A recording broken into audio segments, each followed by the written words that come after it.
Face to face में आपका स्वागत है। हमारे साथ हैं साबर अली जी, जो कि आम आदमी पार्टी के नेता हैं। उनसे जाने कुछ सवालों का जवाब। साबिर साहब, आपका स्वागत है फेस टू फेस में। हाल ही में साक्षी महाराज ने अभी एक बयान दिया है कि मुसलमानों को कत्ल मुसलमान ही करते हैं। इस पे आप क्या कहना चाहेंगे? इस पर वैसे तो शायद मुझे कहने की ज़रूरत नहीं है, क्योंकि जो लोग समझदार हैं इसका मतलब खुद ब खुद निकाल लेते हैं वो। लेकिन मुझे शर्म इस बात पे आती है कि साक्षी महाराज जैसे समझदार और एक बुज़ुर्ग इंसान हैं वो, और एक मंजे हुए नेता जिनको कहा जाए, बड़े नेताओं में उनकी गिनती आती है, लेकिन उनको ये सभ्यता किसने सिखाई, ये मुझे आज तक समझ नहीं आया। वो जब भी बोले हमेशा देश के हित में कभी बात नहीं करते, देश विरोधी बातें करते हैं, समुदाय विरोधी बातें करते हैं। उनको ये समझ नहीं आता कि महाराज होने के बाद भी अगर वो ऊपर वाले की मर्जी के ख़िलाफ़ काम कर रहे हैं तो वो किस तरह के बाबा हैं, और क्या उनकी अपनी जो दिमागी संतुलन है वो ठीक है या ख़राब है, उसको चेक कराने की भी ज़रूरत है। क्योंकि साक्षी महाराज जब भी बोलते हैं, हमेशा बोलने से पहले ऐसा लगता है कि कुछ ना कुछ उल्टा सीधा ही ये बोलेंगे, और वही बोलते हैं वो उनका कहना है कि मुसलमानों का कत्ल मुसलमानों ने ही किया है। उसमें वो क्वांटिटी भी बता रहे हैं 40 लाख। तो मैं उनसे ये जानना चाहता हूँ कि और इस चीज़ का एविडेंस क्या है उनके पास। क्या वो मौजूद थे, या उन्होंने खुफिया कैमरे लगाए हुए हैं, या उन्हें मालूम है कि जिनका कत्ल किया जा रहा है वो भी मुस्लिम है और जिन्होंने कत्ल किया वो भी मुस्लिम है। ऐसे विवादित बयान देने के साथ साथ एफआईआर होनी चाहिए। और कानून हमारा जो है वो ऐसा मूर्ख दर्शक बना हुआ है, इन्होंने इतना कमज़ोर कर दिया उसको कि पुलिस की हैसियत रह नहीं गई है कुछ। क्योंकि आपने जगह जगह देख रहे हो कि बीजेपी के लोग इंस्पेक्टर को समझते नहीं, थाने को तो वो समझते हैं कि हमारा अपना है। कोई भी कार्यकर्ता एक भगवा कलर का पट्टा डालता है और जाके वहाँ पर रोब झाड़ने लगता है। जो कहेगा उसको एसएचओ को करना पड़ेगा, क्योंकि ये ऊपर से आदेश है। तो साक्षी महाराज तो बहुत बड़ी चीज़ है, बहुत बड़े नेता हैं।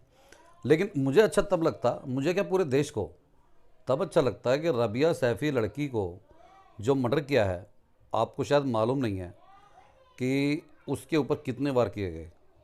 50 से 55 चाकू मारे गए हैं। उसकी बॉडी के हर अंग को काटा गया है रेप करने के बाद।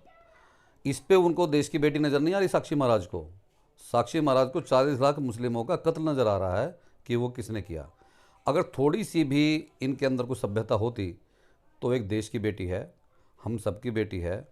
और मैं समझता हूँ कि इसमें भेदभाव नहीं होना चाहिए, उन हत्यारों को फांसी होनी चाहिए।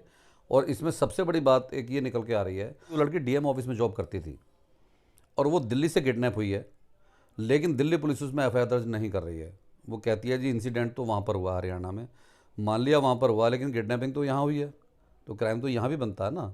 और फिर जो बेचारा मजबूर है, जिसकी बेटी चली गई, वो यहाँ से हरियाणा, दिल्ली, यूपी ये चक्कर काटेगा अदालतों के, या कि इंसाफ के लिए वो कहाँ कहाँ जाएगा। तो वो तो मरने के बाद भी और दोबारा मार दिया गया उसको, ना उसकी कोई सुनवाई हो रही है, ना कोई एफआईआर है। तो मैं ये समझता हूँ कि साक्षी महाराज को अपना आशीर्वाद देते हुए उनके परिवार को वहाँ जाना चाहिए, उनके खिलाफ़ एफआईआर दर्ज कराना चाहिए जिन्होंने जुर्म किया है। तब समझ आएगा कि साक्षी महाराज वाकई एक पक्के हिंदुस्तानी हैं। वरना ये इस तरह की बातें करके सुर्खियों में आना ये शोभा नहीं देता एक साधु महाराज को, और उनको सुधर जाना चाहिए और अपने वाणी पे भी कंट्रोल करना चाहिए। जब निर्भया कांड हुआ था, आपको याद होगा, तो निर्भया हमारे देश की बेटी थी, हम सब ने उसमें बढ़ चढ़ के हिस्सा लिया था। इंसाफ मिला, भले ही देर से मिला, लेकिन इस लड़की के साथ भी निर्भया से कम कुछ नहीं हुआ है, उल्टा ज़्यादा ही हुआ है। क्योंकि उसके शरीर के हर अंग को काटना, किस किस तरीके से उसकी मौत हुई होगी आप समझ सकते हैं। एक कोई, मैं समझता हूँ जल्लाद से जल्लाद इंसान भी इतने टुकड़े इंसान के नहीं कर सकता जो उस लड़की के किए गए। तो मैं ये चाहता हूँ जैसे निर्भया को इंसाफ मिला, भले ही देर से मिला, इस बच्ची को इंसाफ मिले। ये देश की बेटी है, हम सब की बेटी है, इसको किसी मजहब से ना जोड़ें। और साक्षी महाराज जैसे लोग अपनी मानसिकता को ठीक करके और ऐसे लोगों का साथ दें, और कानून से निवेदन करें वहीं बैठे हुए कि इनके खिलाफ़ जल्दी से जल्दी एफआईआर करके और जल्दी से जल्दी कार्रवाई की जाए। इसी के साथ नमस्कार, जय हिंद, अस्सलाम वालेकुम।